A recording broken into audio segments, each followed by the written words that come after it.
Bonjour à tous, je suis David Leclerc, votre analyste pour belgiainvestor.be. Voici la mise à jour vidéo de mon avis concernant l'or. Évolution pour la semaine du 15 juin 2015 avec une plateforme FXCM, plateforme MetaTrader 4 qui est notre partenaire. Tout d'abord, l'information sur les risques. Le marché comporte des risques de perte et n'est pas fait pour tous les profils d'investisseurs. C'est à vous d'évoluer et évaluer vos propres risques. Je ne suis pas là pour vous conseiller dans les opérations, simplement une évolution possible du graphique. Ce que je vous conseille, c'est d'utiliser des comptes démo afin d'établir vos stratégies et vérifier celle-ci. Ma stratégie à moi, c'est l'analyse des impulsions qui utilise différents outils dans le graphique, et c'est une technique que j'utilise depuis 2010 qui fonctionne bien pour moi depuis et que je peux vous enseigner. Alors sur notre plateforme, l'évolution de l'or, je vous l'ai dit déjà depuis un moment, on est coincé entre 1180 et 1225, donc entre les 23% et les 50% de retracement. On a enfoncé la semaine dernière la zone des 23%, mais on n'a pas pu faire de grosses accélérations, et cette semaine a été plutôt une semaine de rebond. Si on analyse cette semaine en détail, voilà, on a fait un rebond qui a commencé début de la semaine dernière. On est venu tester la M7 mardi. Mercredi, on a franchi cette M7 et on a franchi les 23% pour venir tester la M20. M20 qui nous a repoussé sur les 23% avec un support de la M7, et vendredi même chose, support de la M7, et on coince sur les 23%. Donc vraiment, vous voyez l'importance de cette zone des 23% de retracement de Fibonacci qui a été placée grâce à cette grosse impulsion baissière, qui est l'impulsion baissière qui a suivi l'annonce du QE européen et qui a vraiment fait chuter l'or coté en dollars jusqu'à 140. Donc pour l'instant, on coince sur ces niveaux ici des 180. Qu'est-ce qu'on peut encore dire? Bien qu'on est toujours dans cette tendance baissière. Vous voyez qu'on a fait un point bas plus bas que les précédents et qu'on n'arrive pas à faire des points hauts plus haut. Donc on est dans cette tendance baissière, et pour la matérialiser, on peut utiliser différents outils. Pour ceux qui sont amateurs de la fourchette de Andrews comme moi, vous allez voir immédiatement que ce sont des outils très efficaces. Pourquoi? Parce que donc cette fourchette de Andrews, on peut la tracer rapidement après le retournement de tendance. Donc on trace les 3 points et on voit que c'est la médiane de Andrews qui a servi de support et qui permet le rebond actuel. On est également coincé par la M20, donc on est dans la partie supérieure de la fourchette de Andrews, mais comme c'est une fourchette baissière, et bien cette tendance est baissière.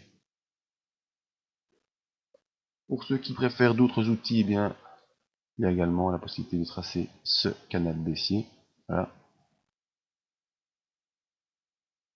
Ah oui, point plus bas.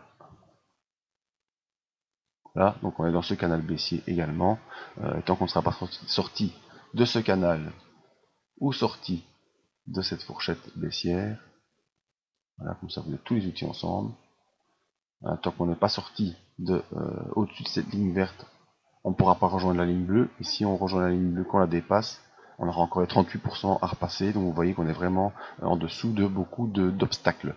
D'autant plus qu'on a la M20 qui nous tient et qui nous empêche de passer, comme ce fut le cas ici et comme ce fut le cas ici. Donc bel et bien tendance baissière sur l'or pour l'instant, même si on se stabilise aux alentours des 1180. Nos indicateurs, eh bien on a notre MACD qui est sous zéro et sous signal, qui tente un redressement pour l'instant. On n'y est pas encore, il n'y a rien de gagné. Tant qu'on reste sous zéro, on est dans une phase baissière. Et vous voyez que le RSI, après avoir connu une petite accélération sous les 40, revient entre 40 et 60. Donc il n'y a plus vraiment de pression, ni baissière, ni haussière. Tout ça se neutralise. Donc qu'est-ce qu'il faut attendre? Soit un retour sous la M7, ici, qui pour l'instant se trouve à 1177 $, et le retour sur la M7 devra signifier un nouveau point plus bas, en tout cas plus bas que les 1171, peut-être un retour vers les 1140. Par contre, si on arrive à franchir la M20, là on pourra viser les 38% vers les 1205 $. Donc ça c'est vraiment pour ceux qui veulent jouer de l'intraday. Sur le plan swing trading, pour l'instant ça latéralise. Vous voyez qu'il n'y a pas vraiment de gros signaux à prendre tant qu'on reste sur les 50%.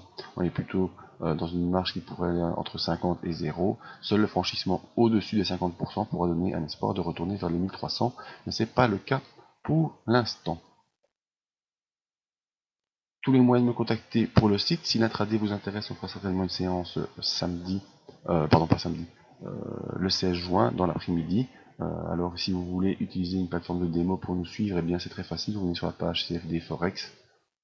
Voilà, en collaboration avec FXCM, vous avez ici la possibilité d'ouvrir une plateforme démo, qui sera intitulée à mon nom, et vous aurez ainsi la possibilité d'utiliser les mêmes paramètres que moi. Je vous aiderai à les configurer, et c'est vraiment de la démo.